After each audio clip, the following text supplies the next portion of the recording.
Bienvenue dans la causerie de ce matin et on le disait à l'entame de l'émission que nous allons parler, nous allons analyser les résultats de fin d'année qui sont apparemment très satisfaisants. Et justement, pour analyser ces résultats avec nous, Mehdi Sagbe encore bonjour. Bonjour, cher confrère.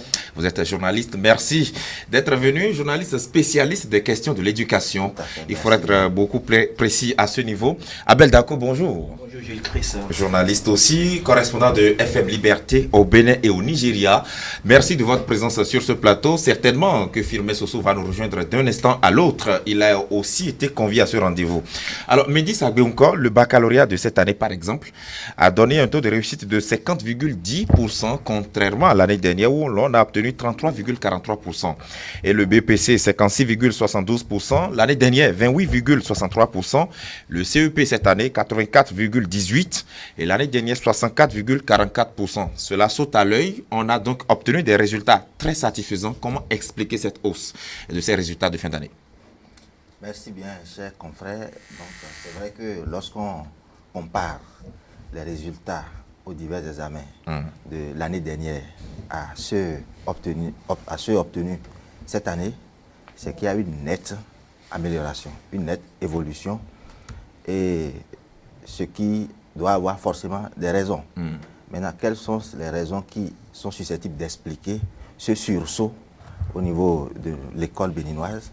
D'abord, pour y répondre, c'est qu'il faut y aller cas par cas. Oui. En commençant par exemple par le CEP. Oui. De mon point de vue, je pense que ce bond qualitatif au niveau des résultats peut s'expliquer d'abord par les mesures de pression et les actions punitives définies par le gouvernement pour contraindre que les responsables à mieux jouer leur rôle.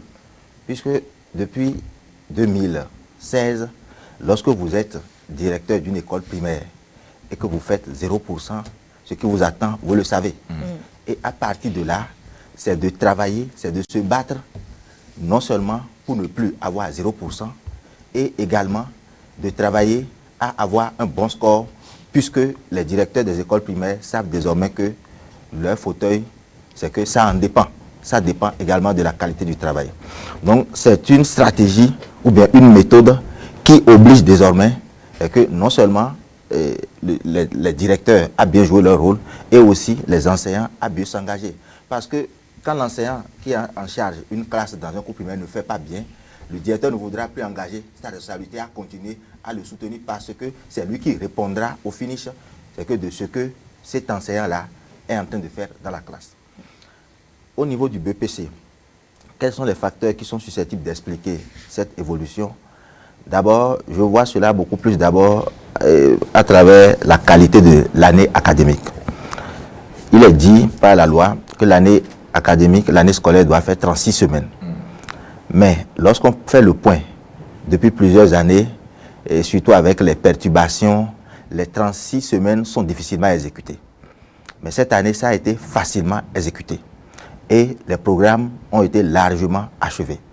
L'année dernière, par exemple, à la sortie de la composition du BPC, beaucoup de candidats se sont plaints du fait qu'ils n'ont pas pu voir le chapitre sur la CEDEAO qui est sorti et qui a défavorisé beaucoup de candidats. Cette année, le même chapitre est revenu, mais il n'y a plus de plaintes. Parce que lorsqu'on se réfère aux notes obtenues l'année dernière, l'histoire-géographie a contribué à l'échec de beaucoup de candidats parce que la CEDEAO est venue. La même CEDEAO est revenue cette année, mais il n'y a plus de plaintes. Les candidats ont beaucoup travaillé. Donc, conclusion partielle à tirer à ce niveau, c'est que l'année scolaire a permis d'atteindre les objectifs en termes de fin de programme. Au bac, qu'est-ce qui peut expliquer cela? Qui nous souviennent qu'il y a une décision qui a été prise qui dit qu'avant d'accéder en classe de seconde, il faut avoir le BPC. Oui. C'est un travail de filtrage qui a été déjà fait en amont. Donc, et puis, la décision a été prise il y a 3 ans. C'est cette génération qui a composé pour la première fois au bac cette année. Donc, ce qui permet de se dire que la plupart de ceux qui ont composé cette année ont le niveau minimum requis. Puisque par le passé, il fallait venir juste en seconde sur la base d'une moyenne de classe. Et les moyennes de classe, parfois, le candidat ou bien l'élève a peut-être en réalité, lui-même il a travaillé, il a peut-être 9,50 ou bien 9,80 et c'est le sport, la note de conduite et autres qui l'ont permis d'avoir les 10 et il se retrouve en seconde. Même chose pour la première et après il se retrouve en terminale, il va au bac, ça ne marche pas. Mais aujourd'hui, avec le filtrage, BPC obligatoire avant de venir en seconde, c'est que ça a permis de tamiser et puis voici les résultats. Donc voilà tous ces facteurs qui, de mon point de vue, expliquent c'est que le bon résultat dont nous discutons. Firmin Sossou nous a rejoint sur ce plateau. Bonjour. Bonjour, vous êtes journaliste, retardataire ce matin. Merci d'être là quand même. Alors, Abel Dako, je vous pose la même question. Comment comprendre alors toutes les polémiques qui entourent cette amélioration des résultats dans un contexte où il y a eu autant de mesures prises, comme l'expliquait Médis tout à l'heure? Vous faites bien de poser la question sous cet angle-là en utilisant le mot polémique. Parce que vous savez, depuis que les résultats sont connus, chacun tire le drap de son côté. Alors que véritablement cela ne devrait pas être le cas. Nous l'avons dit sur ce plateau et Médis est revenu sur l'analyse ce matin. Il faut comprendre qu'il y a des facteurs en amont qui ont permis à ce qu'on en arrive là, donc à travers ces résultats-là qui sont clairement amélioratifs par rapport aux années antécédentes. Et ce qu'il faut reconnaître cette année, c'est vrai, je salue au passage tous les candidats qui ont pu tirer leur épingle du jeu et au passage, bon courage aux candidats aux différentes séries du baccalauréat qui composent la phase d'éducation physique et sportive ce matin. Mais il faut qu'on soit clair et se rattraper par rapport à ce fait-là. Il y a un acteur fondamental qu'il ne faut pas oublier dans cette analyse-là, c'est l'enseignant. L'enseignant ou les enseignants ont joué un rôle particulier dans ces résultats que nous avons obtenus cette année. Ça, il ne faut pas se voiler la face pour se le dire, parce qu'on peut prendre des décisions, on peut mettre des actions en œuvre, etc., etc. Si on avale l'enseignant qui est en contact avec les enfants, celui-là qui est chargé de leur transmettre la connaissance, ne le fait pas comme cela se doit. Je l'ai dit, vous vous rappelez sur ce plateau, j'ai dit donc même si on demande aux médecins aujourd'hui qu'ils ne doivent plus aller en grève, c'est simple, le médecin vient, il est présent au poste ou pas. C'est l'essentiel qu'on va lui noter. Mais tout le reste, ce n'est qu'une question de conscience. Et donc, c'est ce à quoi on a assisté véritablement cette année. C'est vrai, un directeur peut dire, puisque j'ai un cahier de charge, il faut que les enseignants travaillent, etc., etc. Mais l'enseignant qui est dans sa classe et qui fait le travail, comment est-ce qu'on apprécie cela par rapport à ces résultats que nous avons? Il y va de soi que c'est ceux-là qui ont véritablement fait le travail cette année. C'est vrai qu'à côté de ces enseignants-là, outre donc l'aspect que Médis a évoqué, il faut évoquer également l'aspect selon lequel les parents aussi ont accompagné véritablement les enfants cette année. Et donc, c'est un ensemble de facteurs. Moi, je dirais même plutôt que c'est une trilogie qui a évolué, qui a été mise en œuvre cette année, particulièrement pour qu'on observe ces résultats. Et puis, il ne faut pas oublier le fait que on pouvait toujours obtenir ces résultats parce que quand vous prenez le baccalauréat, c'est en 1972 pour la première fois en 1973. Ensuite, tout le reste a été de dégringolade sans précédent. Et puis, cette année, on remonte encore au-dessus de la barre de 50%. C'est tant mieux pour le système éducatif béninois. Et disons que c'est des résultats qu'il faut travailler à améliorer chaque année que Dieu fait. On pouvait en obtenir davantage, j'insiste encore là-dessus une fois, si ces candidats n'avaient pas un niveau exécrable, un niveau sérieusement bas. Parce qu'on le dit toujours, il ne faut pas regarder là où on a versé sa marchandise, mais plutôt il faut regarder là où l'on a trébuché. Firmin Sossou, au-delà de ces critères énumérés par Médis Agyoko et Abel Dako, il y a également le renforcement de la compétence des enseignants. Pensez-vous que ça aussi a participé à l'amélioration de ces résultats? Oui, je crois bien que c'est le cas parce que cette année, on a pu constater quand même que les classes pédagogiques ont fonctionné comme cela se doit et que les enseignants ont été véritablement outillés. Mais au-delà de cela, je pourrais ajouter quand même le climat apaisé ce qu'on a pu observer tout au long de l'année. Et puis, quand je prends le cas du primaire, il y a eu l'accompagnement du gouvernement en ce qui concerne les cantines scolaires. N'oubliez pas, les enfants qui sont, par exemple, à une distance plus éloignée de leur école sont restés à l'école pour étudier. Donc, les va-et-vient ont quand même été stoppés. Cela a contribué à l'amélioration de ces résultats au niveau du primaire. À cela, au niveau du secondaire, on pourrait ajouter aussi l'organisation accrue des séances de TD par des acteurs politiques qui accompagnent le secteur de l'éducation. Vous voyez, tout cela a contribué parce que n'oubliez pas, aujourd'hui, cette année aussi, c'est l'année où il y a eu les élections, donc ces acteurs aussi trouvent le temps d'accompagner les élèves, et ce qui a amélioré aussi les résultats. En dehors de cela, le gouvernement a aussi beaucoup fait parce que le gouvernement a pu satisfaire certaines revendications et cela aussi a contribué à cela. Mais le ministre qui gère aussi, vous savez, c'est un acteur du système, il maîtrise le système. Quand on met l'homme qu'il faut à la place qu'il faut, on ne peut qu'avoir des résultats probants. C'est vrai qu'ici, nous parlons de tous les résultats en même temps. On n'a pas forcément ciblé un ministre. On a le CEP, le BPC, le baccalauréat. Ça fait 3 ministres qui sont en charge de l'éducation. Ce qui est tout à fait correct, mais vous savez, le président de la République a fait le casting et ceux qui sont à la place, à ces ministères qui sont à ces postes-là, ils jouent convenablement leur rôle. Je pourrais dire que les années précédentes, on pourra dire que depuis 2016, ils sont là, mais les années précédentes, vous savez, il y avait des mouvements de grève, il y avait...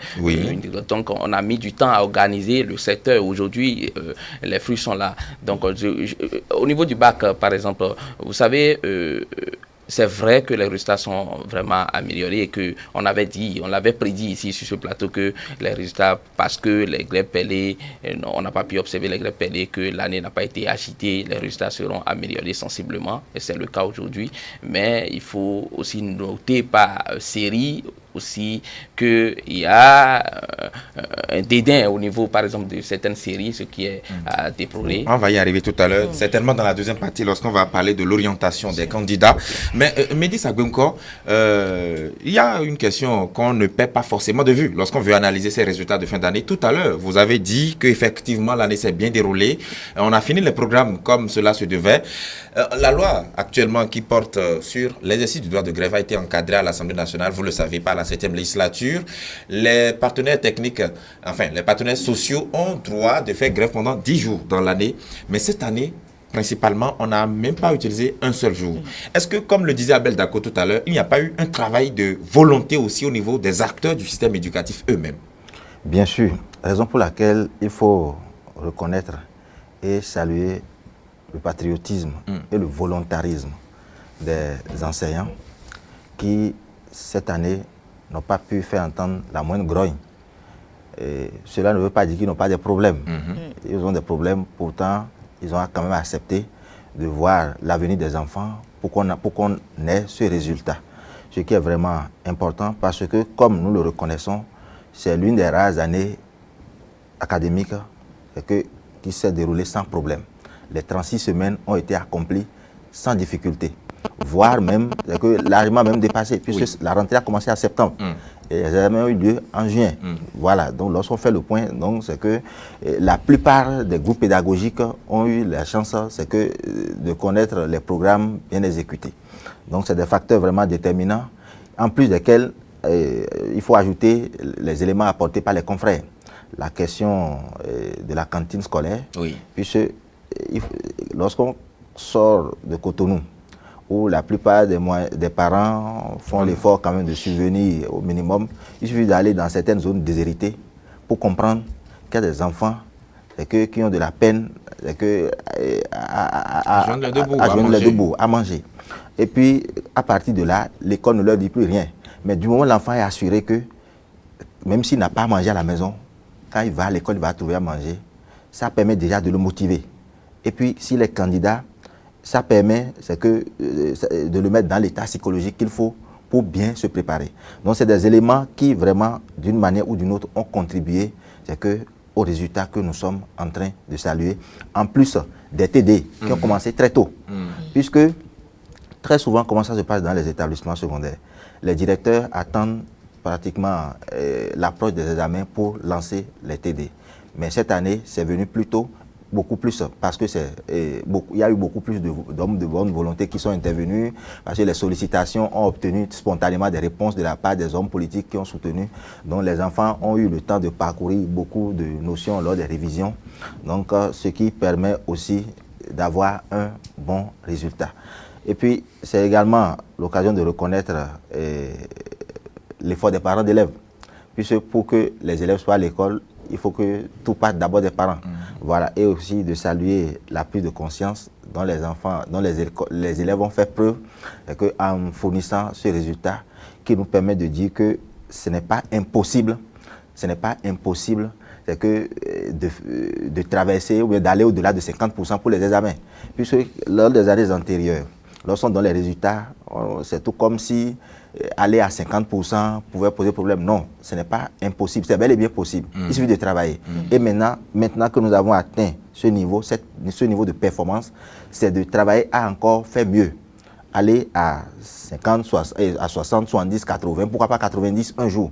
Donc, et pour y en arriver, c'est qu'il faut régler fondamentalement que le problème de baisse de niveau, surtout dans la langue française. Puisque quoi qu'on dise, le français continue de faire échouer beaucoup de candidats aux examens.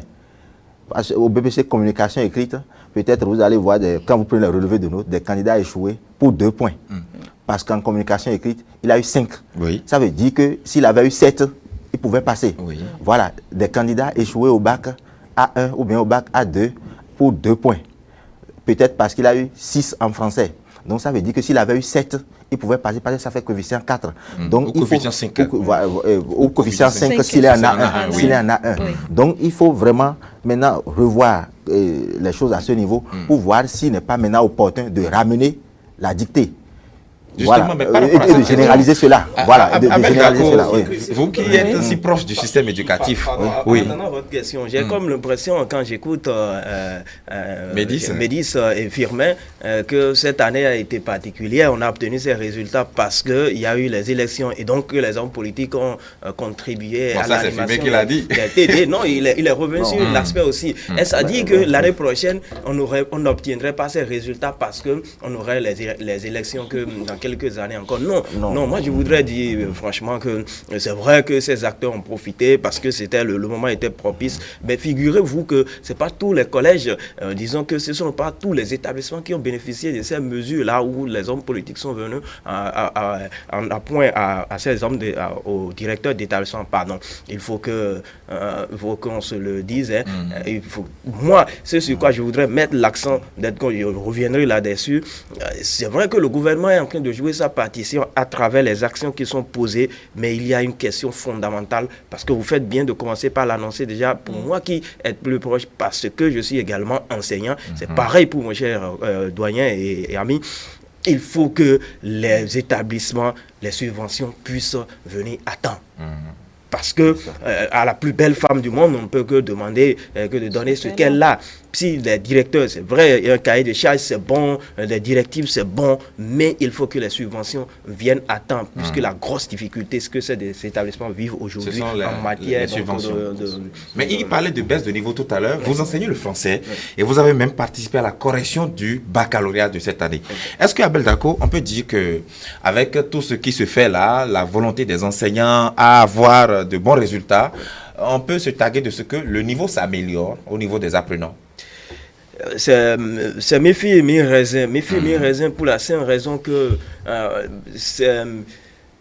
disons que d'abord c'est vrai, c'est une situation très alambiquée, parce que quand vous considérez certaines séries, quand vous lisez certaines copies, avant de les apprécier, vous vous demandez quelle est la langue dans laquelle ce candidat a composé. Parce que parfois il arrive qu'à la correction du baccalauréat, qu'il y a des copies à qui il faut donner peut-être un, mais les copies refusent difficilement de recevoir.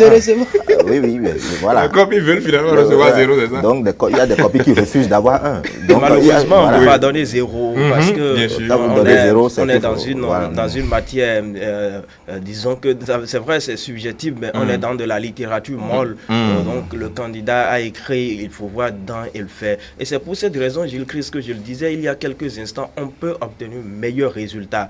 Il y a des candidats, vous avez de l'aisance à lire leur copie et vous avez envie, même en français, de poser la note de 20 sur 20. Il a évoqué tout à l'heure, on a retrouvé dans les centres de correction, moi particulièrement, des copies que j'ai appréciées où déjà le candidat en classe de 3e a fait une très belle production. Vous lisez, vous relisez, puisque nous, notre job, c'est de rechercher les fautes, c'est de rechercher les incohérences et autres notions qu'il faut évaluer. Vous en cherchez, vous n'en trouvez pas.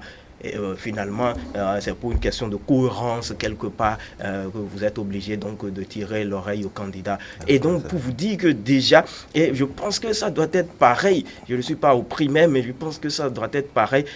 L'enfant qui écrit bien, donc il respecte les orthographes, la calligraphie, etc., etc. Le niveau de langue est très acceptable. Il ne fait pratiquement pas de faute d'orthographe, de conjugaison, ni de grammaire, la cohérence, etc., etc. Il comprend le sujet. Parce que vous savez, la partie qui engrange plus de points, c'est la compréhension que le candidat a du sujet. Quand on est en 3e, et c'est la compréhension que, non seulement la compréhension que le candidat a du sujet au second cycle, donc en classe terminale, et également la façon dont il a abordé donc ce sujet-là. Et vous le savez très bien, en français, au second cycle, il travaille sur des tests. C'est pareil en 3e pour la lecture, mais en classe terminale, un peu plus, il travaille sur un corpus de tests. Donc il faut comprendre le corpus de tests afin de pouvoir rendre. Et vous voyez, quand vous les entendez parler, parce que le drame aujourd'hui, lorsqu'on prend du recul, parce que quand nous finissons ce travail, et vous-même, homme de médias, quand vous avez ces images qui reviennent du terrain, vous vous dites, mais est-ce que c'est les candidats que je suis en train d'entendre là? Est-ce que c'est des gens qui vont à l'université au niveau supérieur?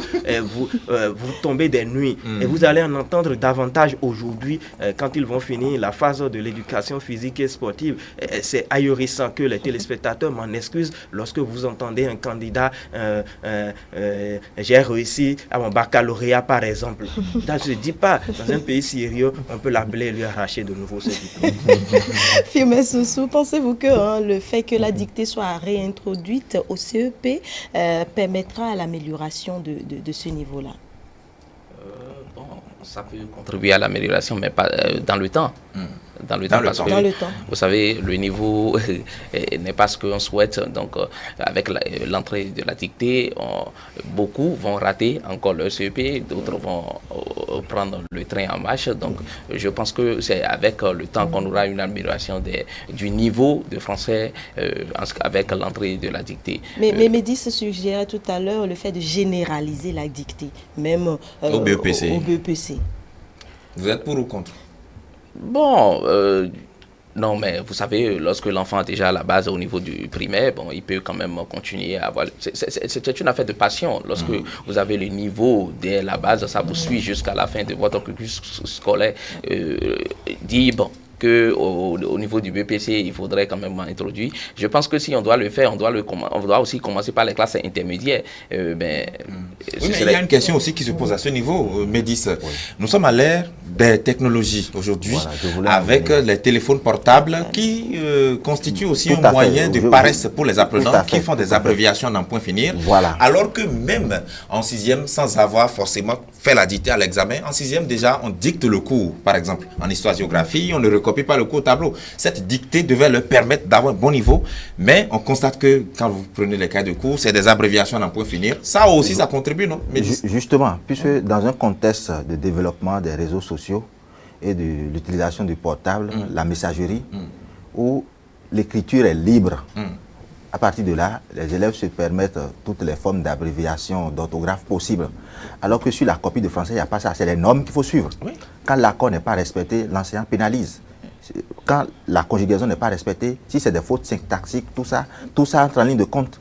Donc, c'est vrai que les cours sont dictés, mais quand l'enseignant fait le contrôle des cahiers, il constate, comme vous venez de le dire, il découvre que c'est que la manière dont la prise de notes est faite, ce n'est pas toujours ça, les fautes, ainsi de suite. C'est justement pour remédier à cette situation qu'il est vraiment souhaitable que la dictée soit généralisée, ce qui permettra déjà de commencer, d'inculquer la notion de rigueur rédactionnelle. La notion de rigueur rédactionnelle à l'apprenant peut-être dès la 6e, ça va limiter les dégâts beaucoup plus au niveau du baccalauréat parce que lorsqu'on lit les copies de français, la plupart des fautes qui dévaluent les productions, bien qui dévaluent l'argumentation, bien la qualité du travail, c'est les fautes de grammaire, de conjugaison et autres. Mais si déjà depuis la 6e, la dictée revient, l'enseignant à chaque devoir corrige. Pour dire, voilà, quand deux verbes se suivent, le second semaine, on applique tout le temps le répéter. Ce n'est plus sur la copie de français au bac qu'on va découvrir cette faute. Justement, voilà. Avec aussi les nuances comme l'accord des adjectifs, ainsi de suite. Mais finalement, comment faire pour garder le cap pour les années à venir? Comment faire pour avoir des résultats aussi satisfaisants? Non, pour maintenir le cap, je crois que il y a des facteurs déterminants qui ont contribué à l'amélioration de ces résultats.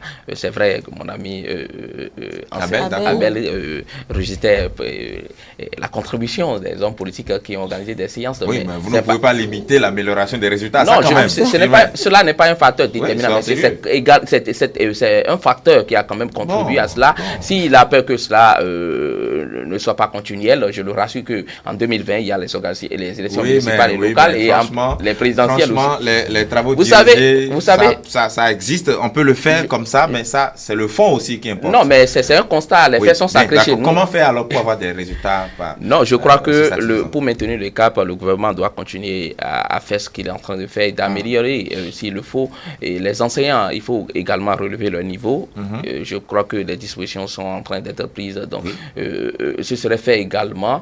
Et c'est une affaire de passion, les études. Vous savez, que ce soit en mathématiques, en français, par exemple, vous ne pouvez pas faire les mathématiques si vous ne maîtrisez pas bien le français. Si vous ne maîtrisez pas la langue de Molière, vous ne pouvez pas faire les mathématiques parce qu'en dehors de formuler des théorèmes, il faut comprendre les consignes correctement comme cela se doit. Donc je crois que si le gouvernement travaille déjà à améliorer le niveau des enseignants et à mettre à leur disposition ce qu'il faut pour qu'ils aient vraiment l'esprit à leur œuvre, et je crois que ces résultats seront quand même maintenus et pourquoi pas seront améliorés par secteur. Mais ce qui est à faire également, c'est qu'il faut que les parents prennent la responsabilité de suivre les enfants. Vous savez, aujourd'hui, avec le quotidien, les parents restent moins à la maison, les enfants sont laissés à eux-mêmes avec l'utilisation des réseaux sociaux et autres méthodes de distraction. Aujourd'hui, les enfants ne suivent plus les cours comme cela se doit. Je crois que les parents aussi doivent jouer leur contribution parce que aujourd'hui, il n'y a plus l'argent. Les gens disent que l'argent ne circule pas, donc cela voudra dire que l'argent qu'on obtenait facilement dans cette impôt, on ne l'obtient plus. Donc, le peu qu'on obtient, ou bien lorsqu'on travaille dans un secteur donné, le peu qu'on obtient, il faudrait que l'on l'utilise de façon rationnelle. Donc, les parents ont intérêt à suivre leurs enfants pour qu'ils ne redoublent pas les classes. Donc, je crois que tout cela pourrait contribuer à maintenir le cap pour que nous ayons les années à venir, pourquoi pas, des résultats plus améliorés que ce que nous sommes en train d'observer. Très bien. Il y a également la constitution d'une base de données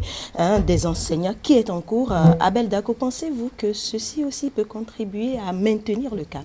Si vous permettez, je voudrais revenir sur la question de la dictée. C'est important que la dictée, on la fasse en classe 3e. Moi, je n'ai jamais compris ce fait-là, qu'en classe, les enseignants pour les classes de 3e, déjà, les enfants sont évalués en dictée au cours des évaluations d'étapes et même les évaluations sommatives. Donc, interrogation et devoir. Il faut que la mesure continue jusqu'au BEPC. C'est important parce que toujours avec ce gouvernement, si vous avez compris que désormais, même pour les enseignants du primaire, pour le CAP et autres, la dictée est désormais introduite et constitue une matière fondamentale. Lorsque l'aspirant au métier n'est pas à la profession, n'a pas une certaine note en dictée, donc l'imprétent est recalé. C'est très important. Il faut le faire aussi pour pouvoir améliorer le niveau de ces apprenants-là. Il y va donc du système éducatif et de tout le Bénin en général, parce que vous savez, c'est une logique. C'est ceux-là que nous formons qui, après justement le EPC, se disent bon, je peux déjà commencer par enseigner au primaire, alors que ce sont les écoliers qui deviennent des élèves. Et nous, lorsqu'on finit le travail à notre niveau, on les envoie au supérieur. Donc, voyez-vous, c'est une chaîne qui tourne là. Il faut faire très attention à ce que la lampe soit gardée et bien allumée. Par rapport à la base de données des enseignants, c'est vrai que, vous l'avez vu, il y a cette situation-là qui fait rigoler plus d'un sur les réseaux sociaux aujourd'hui. On a une amélioration des résultats. Et quand on a évalué ces aspirants à ce métier-là, on a trouvé que le niveau est bas. Bon, enfin, ça dépend du côté où chacun se trouve. Ça dépend du côté où chacun se trouve. Si on peut comprendre déjà que c'est grâce à ces enseignants-là que les élèves, ces candidats, on a pu obtenir ces résultats-là en grande partie parce que ceux qui sont en train d'être évalués, qui vont constituer la base de données, il faut le préciser, ce sont des enseignants aspirants au métier. Et donc, ce sont ceux qu'on appelle... Ils ont contribué forcément Ils ont contribué forcément à... peut-être pas encore enseigné, mais qui sont allés déposer les dossiers. Très bien, n'ont pas encore enseigné. Donc, c'est une belle initiative, ça, il faut le dire, parce que ça fait d'une pierre deux coups, ça va venir résoudre le problème du taux de chômage et autres. Mais dans le même temps, moi, je voudrais appeler le gouvernement à accélérer ce dossier-là pour qu'il puisse recevoir au moins une formation. C'est vrai que ça va être une formation continue, on va instituer la base de données et de façon cyclique, on va leur donner la formation. Mais déjà, puisque vous avez bien fait de le préciser il y a quelques instants seulement, il y en a qui n'ont jamais enseigné et ça va être leur première expérience. Donc, il faut que ceux-là puissent recevoir une formation avant d'aller en contact des élèves. Merci. Je voudrais préciser que si on arrive vraiment à agir sur l'enseignement du français, ça va améliorer les résultats pour les prochaines années. Parce que je l'ai dit tout à l'heure que le français contribue également à l'échec de beaucoup de candidats. Des gens qui échouent à cause de 2 points, 3 points, parce qu'ils n'ont pas bien travaillé en français, ainsi de suite. Et qui ne sait pas s'exprimer, ne peut pas bien composer en philosophie. Ne peut pas bien composer en philosophie. Voilà. Et par exemple, le candidat au BPC, qui ne sait pas écrire le mot développement, c'est que ça va le suivre en histoire géo. Il va commettre la même erreur en histoire géo, parce que c'est un mot qui est courant en histoire et géographie et dans beaucoup d'autres matières.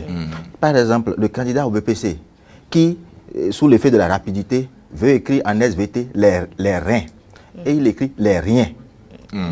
S'il était bien en français, il saurait que le mot rien est un mot invariable et que ça ne doit pas prendre S. Il n'allait pas commettre cette erreur. Donc, il y a de ces subtilités dont il faut tenir compte et revoir vraiment et agir sur l'enseignement du français. Et il faut aussi conseiller aux candidats la pratique de la lecture. Parce que la plupart des candidats n'aiment plus lire, il y a un désintérêt vis-à-vis de la lecture, surtout avec les réseaux sociaux. Et beaucoup d'élèves préfèrent lire là-bas, c'est bon, mais les œuvres au programme, tout au moins, et les œuvres littéraires, il faut aussi les lire pour acquérir un bon style. Et aussi, de s'intéresser également à l'actualité et de suivre les médias, parce que la plupart des sujets désormais qui arrivent, c'est des sujets qui demandent l'argumentation. Et les arguments, c'est que ne peuvent que sortir sur la base de l'expérience. Ce que vous avez eu à suivre au cours de l'année, il y avait eu tel débat qui avait eu lieu à tel niveau, donc je peux tirer tel argument. Donc la culture générale s'acquiert aussi à travers l'actualité, la vie quotidienne, ainsi de suite. Voilà, donc c'est aussi un élément qu'il faut souligner. Très bien. Alors un cas pratique avant de poursuivre cette émission. Mehdi Sagunkov, vous avez eu quel baccalauréat? Quelle série je veux dire?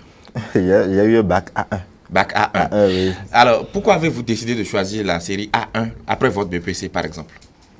Bon, j'ai choisi la série A1 de faire la seconde A après mon BPC. D'abord, compte tenu de mes potentialités. D'accord, en littérature. De ma carrière envisagée. Ma carrière envisagée, de devenir journaliste et d'avoir également l'enseignement du français comme activité secondaire. Très bien. Donc, c'est les éléments qui ont expliqué le choix de cette... Voilà. Après le bac A1, vous avez fait quelle filière à l'université?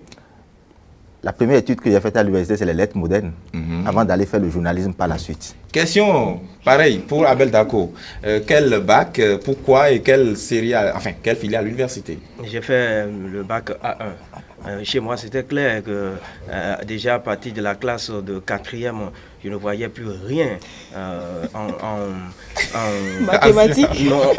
En mathématiques, c'est vrai, je ne pouvais pas m'en passer, mais en sciences, je ne voyais rien. Donc, il fallait carrément m'orienter, pas parce que je ne voyais rien, mais j'avais des aptitudes à mieux m'en sortir en littérature en général que dans les sciences exactes. Donc, et à l'université? À l'université, j'ai fait les lettres modernes. Très bien.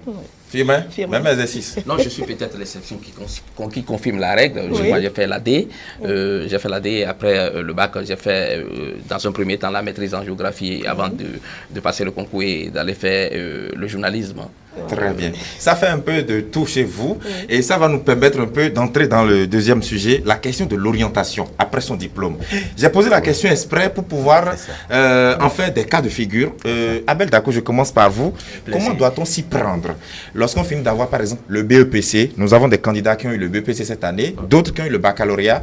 Comment doit-on s'y prendre pour être sûr qu'on choisira la bonne filière pour sa vie? C'est une très belle préoccupation et je pense même que toute une vie ne suffirait pas pour en parler. Aujourd'hui, comme Adèle l'a écrit. Tout à fait. On observe qu'il y a de plus en plus de suivisme. Attention, ce n'est pas parce que mon père a fait les lettres modernes que moi-même enfant, même si je n'ai pas les aptitudes, je dois aller faire les lettres modernes. Non, tout dépend de l'aptitude. C'est vrai qu'il y a le lointain, l'avenir, le long terme. Qu'est-ce que vous voudrez devenir? Est-ce que, puisque vous l'observez bien avec moi, il a fait la D, un bon journaliste. On n'est pas forcément avec ces éléments-là, mais on a quelques bribes en soi et on les cultive au quotidien. Ce qu'il faut faire donc aujourd'hui, c'est une part de responsabilité que chaque acteur doit pouvoir jouer. Et c'est la raison pour laquelle ici, sur ce plateau, je salue le dévouement d'un certain nombre d'établissements, aussi bien privés que publics, surtout privés. Parce que dans ces privés-là, le travail est très bien fait. Lorsqu'on doit remettre les bulletins de fin d'année, il y a le professeur principal qui est là. Et les parents viennent avec l'enfant. Et donc, il y a une séance, il y a une petite séance d'orientation déjà à partir de la 3e. À madame, bonjour. À monsieur, bonjour. Votre enfant, sur les 3 semestres, a pu réaliser telle performance dans telle discipline et dans telle autre. Par conséquent, nous vous proposons que vous orientez votre enfant dans telle série, car il s'y retrouverait bien mieux. Et le parent dit non, je veux l'envoyer dans telle autre série. On lui dit attention, vous courez tel risque en le faisant. C'est pas parce que vous avez fait ci, vous avez fait ça. Et donc, il faut que ce travail-là soit véritablement fait à partir de la classe de 3e déjà. Voilà. Ne pas laisser les enfants choisir. C'est une grosse erreur que des parents laissent les enfants libre cours aux parents. Proposer une filière à son enfant, ce n'est nullement s'imposer à l'enfant. Parce que, avant tout, c'est vous qui investissez sérieusement dans l'éducation de l'enfant. Et vous comprenez avec moi que le philosophe l'a dit, l'enfant est le père de son père.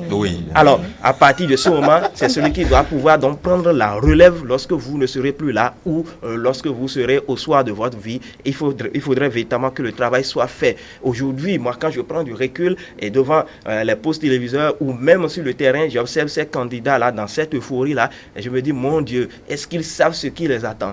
De l'autre côté, parce que la vie universitaire, elle est carrément autre chose. Malheureusement, Gilles Chris, vous l'avez remarqué avec moi, il y en a qui étaient à l'université avant que nous autres ne venions à l'université, mais croyez-moi, c'est sans exagérer que je le dis, aujourd'hui, il y en a qui sont encore à l'université à cause des errances dans les différentes... Et c'est des gens qui pratiquement, excusez-moi 1000 fois, qui ont fait le tour de toutes les entités de l'université d'Ahmed Calavi, alors qu'on comprend aisément que lorsque vous venez à l'université dans l'ancien système, vous faites une licence après 3 ans, vous faites une maîtrise après 4 ans, vous faites peut-être le DEA une année plus tard et vous faites 3 autres années en plus et vous passez... Le doctorat. Pour la thèse, mais c'est des gens qui sont là toujours en licence ou carrément dans le meilleur des cas, dans le pire des cas, c'est des gens qui sont encore en 2e année à faire le tour donc de ces entités-là. C'est très important. Le gouvernement a commencé par organiser un travail sérieux en la matière avec surtout l'université d'Abo et Calavi qui organise des séances d'orientation pour les candidats. Je pense que suffisamment aujourd'hui les médias aussi s'en mêlent pour pouvoir organiser des plateaux d'orientation pour les candidats. C'est très important. Donc, il faut que chaque acteur, en ce qui le concerne, puisse faire ce travail. Les parents surtout.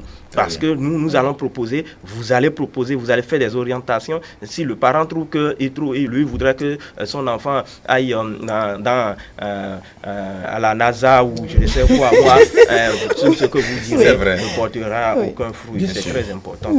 Mais dis ça, Agbeko, sur quels critères doivent se baser ces apprenants-là pour avoir peut-être un lendemain meilleur? Merci bien. Une chose est d'avoir le bac. Mais le plus important, c'est de réussir après le bac. C'est ça. Et justement, c'est parce que nous qui sommes, parce qu'on a réussi après le baccalauréat qu'on est ici. Ah oui. Si on s'était limité au baccalauréat, on ne serait pas là. C'est vrai. Bon, donc à partir de là, quels sont les éléments sur lesquels il faut se baser pour être sûr de réussir sa formation universitaire sans beaucoup se promener, sans devenir un étudiant de carrière, sans devenir un aventurier de l'université, comme il vient de le dire. Puisque ce n'est pas normal qu'on ait le bac et que 5 ans après, qu'on continue d'être en première année de quelque part. Ou bien première année, peut-être dans une discipline aujourd'hui, ça n'a pas marché. L'année qui suit, première année encore quelque part, et puis finalement, on devient étudiant en 5e année de la première année. Des choses comme ça, ce n'est pas du tout bien. Tout ça, c'est la conséquence d'une mauvaise orientation, ou d'un mauvais choix. Alors, comment s'y prendre?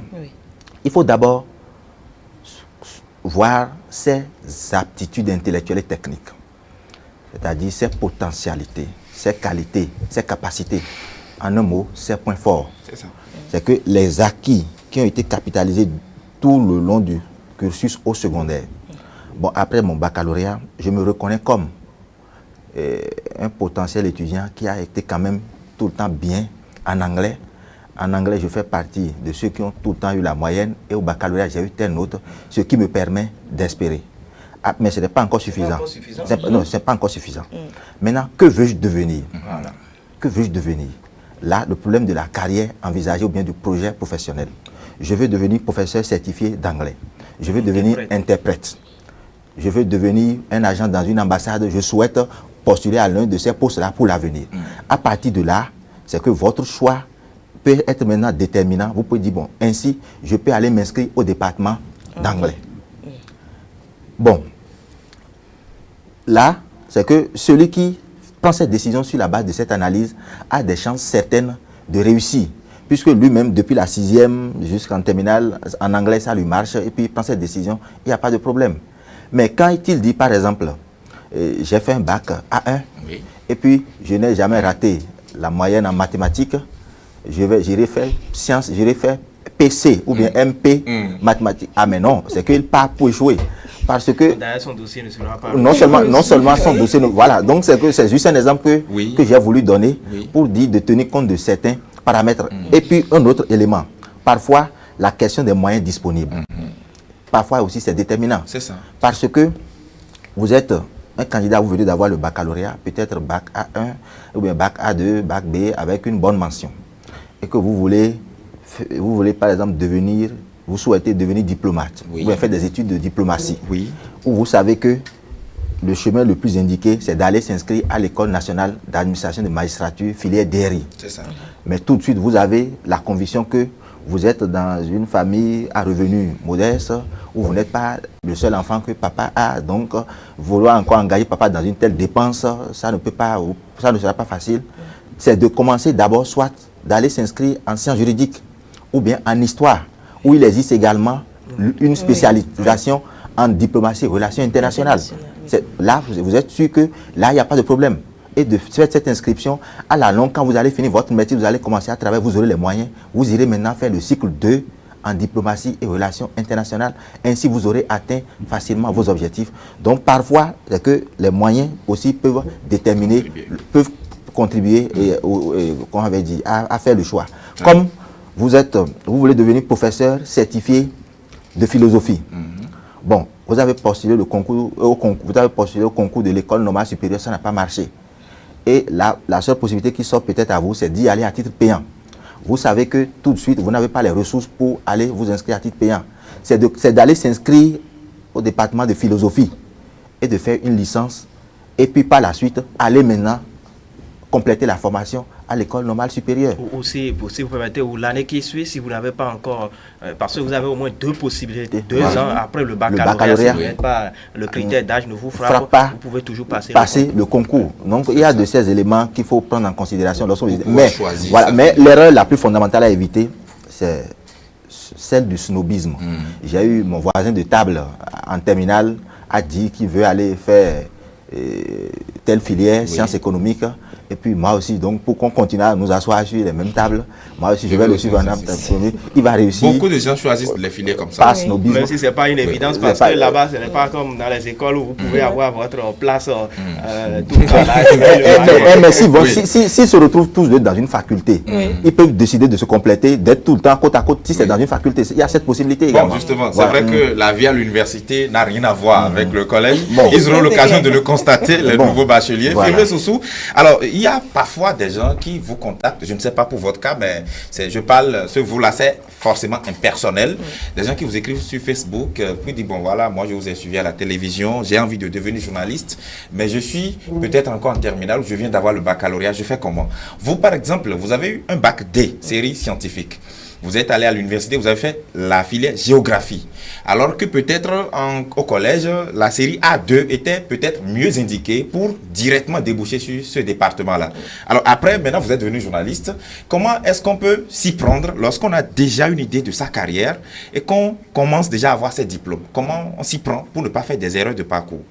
Vous savez, le choix, c'est une affaire aussi de passion et de raison. Vous savez, moi, déjà en troisième, je savais que j'allais faire le journalisme, même s'il n'y avait pas dans le temps une école de journalisme. Je savais que j'allais faire le journalisme si j'ai la possibilité, parce qu'au fait, on n'avait pas besoin d'avoir un diplôme de journalisme avant de faire le journalisme. Mais en troisième, moi, en français, par exemple... Ce que vous dites n'est pas forcément absolu. Non, quand je le dis, c'est les faits, le passé, quand je remonte aux années, ces années, je suis dans le journalisme, mon ambition de faire le journalisme est née du fait que je voyais beaucoup de journalistes et que j'aimais vraiment le français et que je voulais vraiment faire le journalisme. Mais après mon bac, il n'y avait pas une école de journalisme où je pouvais facilement m'inscrire et continuer. Donc j'étais, vous savez, un bon journaliste, c'est celui qui sait observer, c'est celui qui sait décrire les choses. Donc il fallait faire, par exemple, un choix raisonnable pour suivre une formation qui me permettrait d'être un bon journaliste. Et là, j'ai choisi la géographie parce que quand vous voyez, en dehors des lettres où il faut quand même accorder une attention vraiment particulière, par exemple au français, il y a la géographie qui vous permet de faire une bonne analyse, d'apprécier vraiment les choses, de faire une bonne observation, une bonne description des choses. Donc c'est là que j'ai choisi de faire par exemple la géographie, mais après la maîtrise en géographie, pas la passion, j'étais dans le métier, mais j'ai passé un concours encore pour aller faire 3 ans. Vous voyez, c'est une affaire de passion.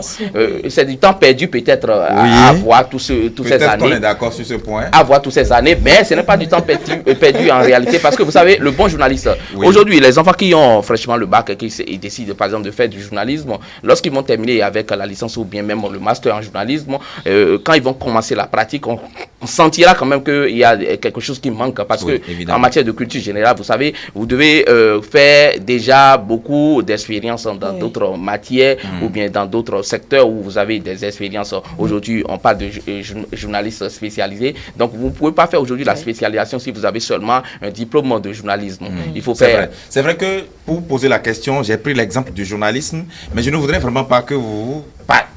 personnalisiez la question. Je ne m'attends pas sur vous, votre cas, personnellement. Je suis parfaitement d'accord. Voilà, lorsqu'on a une carrière, un projet de carrière, comment est-ce qu'on peut s'y prendre pour vraiment aller suivre les formations qu'il faut pour atteindre ses objectifs? Il faudrait que les parents observent déjà leurs enfants à la maison. Vous savez, quand par exemple on a des enfants à la maison, à l'âge de 7 ans, 6 ans, ils commencent par taper, par exemple les bols, ils tapent les récipients un peu partout. On se dit, bon, c'est de faire ça là, on les coupe, on ne veut pas les laisser exprimer ce qu'ils désirent faire dans la journée ou dehors. C'est peut-être à ce métier que l'enfant est destiné. L'enfant veut être peut-être un bon batteur, un bon percussionniste, il veut être peut-être un chanteur, peut-être sur son avenir. Il faut laisser les enfants s'exprimer. Déjà, à partir du quotidien de l'enfant, vous pouvez déjà détecter ce que l'enfant aime. En dehors de cela, il faut regarder aussi les notes de l'enfant, comment l'enfant s'exprime. Vous savez, je connais de ces camarades, quand j'étais par exemple au secondaire, qui étaient vraiment brillants en français, mais qui travaillaient à la fois en mathématiques, qui étaient bons, mais aimaient beaucoup plus le français. Ils étaient bons en mathématiques, mais ils aimaient beaucoup plus le français. Et ils ont de très bonnes notes, même en matière, quand il s'agit des notes de dissertation, que ce soit contraction de tests et autres, ils avaient de bonnes notes. Mais au finish, ils ont choisi, par exemple, après le bac, de faire les lettres, parce que la possibilité est aussi donnée à ceux-là de choisir aussi faire les lettres. Ils ont choisi de faire les lettres, ils ont laissé les mathématiques. Rapidement, oui. Il faut que ce soit très précis et clair, voilà. Parce que en ce moment, il y a les admissibles au baccalauréat qui nous suivent. Il ne faudrait pas qu'ils disent que Gilles Christ a dit sur son plateau, parce que quand il a posé la question, il y a 2 sur 3 qui ont obtenu un bac littéraire. C'est pour ça qu'ils sont journalistes. Si je vous pose la question, si vous devriez répondre à cette question vous-même, je parie que c'est la littérature. Et donc, mon c'est ami... vrai que, pour la petite histoire, moi, j'ai eu aussi le bac A1. On l'a lu aussi bizarrement. Vous voyez-vous. Donc, ils vont dire plus tard, ah non, parce que... les lettres montaient à l'université. Voilà. Mais pour la lire, je ne dirai pas. Pour être journaliste, sur 5 ans, ils étaient 4. Donc, pour être journaliste, il faut forcément avoir fait un bac A1, etc. Non, Fimet là, et Fimet aussi vient de confirmer négativement le fait. Il dit que peut-être qu'il a passé 3 ans de façon futile à l'université. Non, cher ami, je dis bien non. Vous avez fait la géographie. Alors, vous pouvez être aujourd'hui, je ne connais pas votre spécialité, vous pouvez être journaliste, spécialiste des questions de géographie. Notre doyen, l'aménagement du territoire. Madame Fimet, sur l'OETB, mais il a fait sur l'environnement. Il est incontournable aujourd'hui à travers donc, le monde entier. Il a dit, il est spécialiste des questions de l'éducation, tout comme moi, je suis journaliste spécialiste des questions politiques. Non, oui, rapidement, pour finir. Mais dis ça, l'accompagnement des parents est vraiment crucial. Vous allez terminer tout à l'heure. Oui, bien sûr, parce que l'accompagnement des parents est crucial. Oui. Parce que du moment où les études universitaires, c'est aussi les moyens pour les parents pour accompagner. Maintenant, je vais revenir rapidement sur la question des séries de bac et la formation. Oui, rapidement. Oui, très rapidement. Bon, pour préciser que dans notre corporation, on a beaucoup d'autres séries de baccalauréat, bac C, bac D, des confrères qui ont fait des formations avec succès et qui ont pu également atteindre leurs objectifs professionnels. Donc, c'est dire qu'il faut bien réfléchir pour mieux décider. Très bien. Voilà. Non, il faut tenir aussi compte des moyens des parents, comme le disait Médis, parce que vous savez, vous pouvez avoir l'ambition de devenir, par exemple, un bon, pourquoi pas, un bon mécanicien industriel, si les parents n'ont pas les moyens et que vous travaillez correctement en mathématiques et vous pensez que bon, cela suffit pour faire, par exemple, cette carrière-là, ce serait difficile. C'est un peu comme si vous voulez faire de la médecine aussi, alors que c'est très cher. C'est très cher. Vous avez la formation. Voilà, il y a de ces par exemple, enfants qui ont de bonnes notes en mathématiques, en biologie et autres, ils sont destinés à la médecine directement, mais faute de moyens, ils choisissent par exemple de faire autre chose. Mais l'erreur aussi à ne pas commettre, il faut tenir aussi compte aujourd'hui de l'évolution de la société. Oui. Vous savez, il y a aujourd'hui les métiers d'avenir. Oui. Il y a aujourd'hui les métiers d'avenir. Si l'enfant est destiné par exemple à l'enseignement, il choisit après le bac D, peut-être il choisit de faire la biologie, ou il choisit peut-être de faire les sciences physiques ou bien la mathématique, il faut le laisser le faire. Mais si par exemple l'enfant peut-être il a d'autres ambitions, ou bien vous voyez que compte tenu de vos moyens, vous pouvez l'orienter par exemple dans d'autres filières pour qu'il devienne par exemple pourquoi pas pilote, pour qu'il devienne qu'il fasse l'informatique industrielle et autres. Il faut aussi l'accompagner parce que il ne sait pilote. J'ai écrit ça. Alors, moi, je voudrais conclure en disant que le gouvernement déjà a commencé par faire un travail sérieux en la matière. Aujourd'hui, si vous n'avez pas obtenu un certain baccalauréat, vous ne pouvez plus vous aventurer dans un certain nombre d'entités. C'est vrai. Le travail est déjà résolu en grande partie à ce niveau-là, que les parents prennent véritablement leurs responsabilités. Et même désormais, avant de composer le baccalauréat, les candidats déposent déjà des dossiers d'orientation pour donner une idée sur leur projet. Et c'est compte tenu de leurs moyens maintenant qu'on les a faites dans ces universités-là. Voilà. Je voudrais dire ce matin, donc, pour les établissements, il faut que ce soit un travail sérieux, car je voudrais conclure en le disant, donc il n'y a pas de vent favorable pour qui ne sait là où il va. Justement. Vous savez, oui, je le disais parce que vous savez, aujourd'hui, il y a beaucoup de ceux-là qui ont fait, par exemple, les sciences physiques à l'université, la biologie à l'université, mais qui, aujourd'hui, se retrouvent dans des métiers qui n'ont véritablement pas de rapport avec ce qu'ils ont fait à l'université. Oui. Donc vous voyez, si ceux-là avaient choisi, par exemple, selon les moyens de leurs parents, une filière comme il le faut, ils n'allaient pas quand même perdre tout ce temps. Parce qu'aujourd'hui, on est dans le système de l'entrepreneuriat où vous pouvez terminer, c'est pas nécessairement... C'est sûr qu'on reviendra faire ce débat de l'entrepreneuriat, l'orientation personnelle même vers ces projets d'avenir pour ne pas forcément attendre l'État.